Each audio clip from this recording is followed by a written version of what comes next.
This is a teaser for my next video, the rectangle tool. Creating a rectangle or square using the comma to separate the x and y values. Watch carefully. The second point is in the green quadrant. What values do I put into the x and y fields?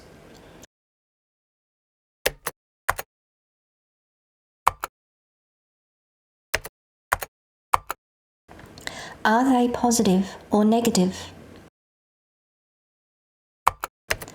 Which quadrant does the square end up in? How is this different to the tab key separating the x and y values?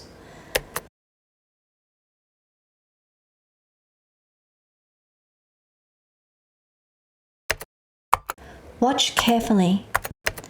Which quadrant does the square end up in? Compare the x and y matrix for the comma to the tab matrix. Do you see a difference? New video coming soon.